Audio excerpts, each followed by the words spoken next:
अस्सलामुअलैकुम दोस्तों, मेरा नाम है उस्मान और आप देख रहे हैं ग्रेट पाकिस्तान चैनल। दोस्तों, हमेशा की तरह आपने सपोर्ट करना है, चैनल को सब्सक्राइब करना है, साथ में जो बेल के आइकन पर क्लिक करना है और वीडियो को ज़्यादा से ज़्यादा शेयर करना है। तो डेवलपमेंट शेयर करूँगा, लेकिन इससे पहले मेरा दिल करता है कि मैं भी इस गवर्नमेंट को गालियाँ दूँ। इसका रीज़न ये है कि पूरी दुनिया में पेट्रोल सस्ता होता हुआ नज़र आ रहा है और 6 माह की कम तरीन सतह के ऊपर आ चुका है। जबकि जो डॉलर के मुकाबले में रुपये है, ये भी 40 रुपये तक गेन कर चुका है अपने आप को। और इन दोनों चीज़ों की वजह से पेट्रोल को होना चाहिए था सस्ता, लेकिन इन्होंने कल से फिर महंगा कर दिया है, जो कि इंतहाई अफसोसनाक खबर थी। तो 6-7 रुपये का फ़र्क पड़ चुका है पेट्रोल के प्राइस के ऊपर। और देखा जाए तो ये जानबूझकर ऐसा लगता है कि गवर्नमेंट से आवाम से गालियाँ खाना चाहती हैं, या इन्हें शायद मज़ा आता है आवाम को तंग करके।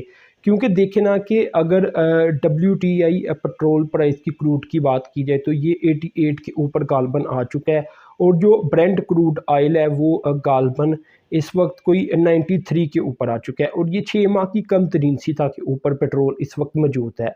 तो गवर्नमेंट आवाम को कोई भी फ़ायदा मुंतकिल करती हुई नज़र ही नहीं आती।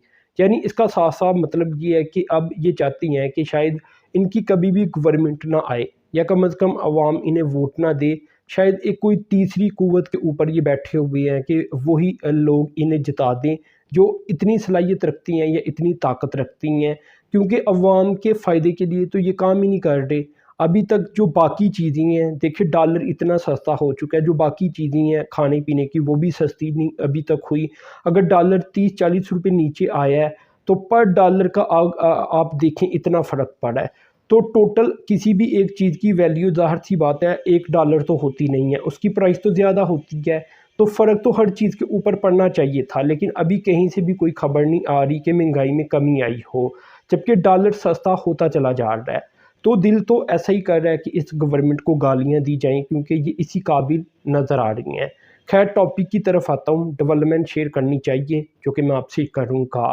तो दोस्तों, न्यू गवादर इंटरनेशनल एयरपोर्ट इंशाल्लाह पूरे पाकिस्तान का सबसे बड़ा एयरपोर्ट होने जा रहा है, और ये 4300 एकड़ ज़मीन के ऊपर बनाया जा रहा है, और 2023 यानी अगले साल ही ये कंप्लीट भी हो जाएगा।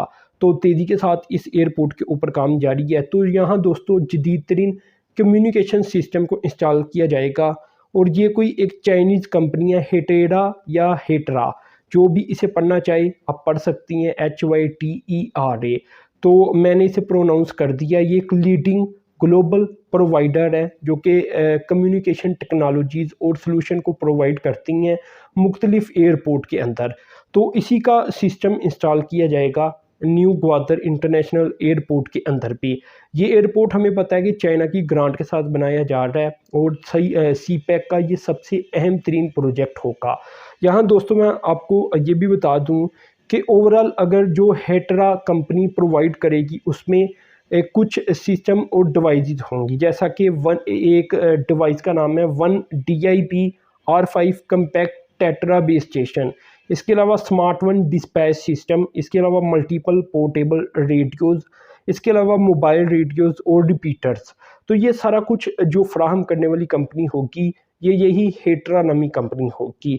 तो खैर, शायद प्रोनंसिएशन के अंदर गलती होगी हो तो उसे आप इग्नोर करें, लेकिन बुनियादी मकसद ये है कि ये कंपनी ये चीज़ें देगी। इसके अलावा इस कंपनी के जो ओवरऑल अगर देखा जाए तो लीडिंग कंपनी है, तो पूरी दुनिया में इसके बड़े बड़े कस्टमर मौजूद हैं।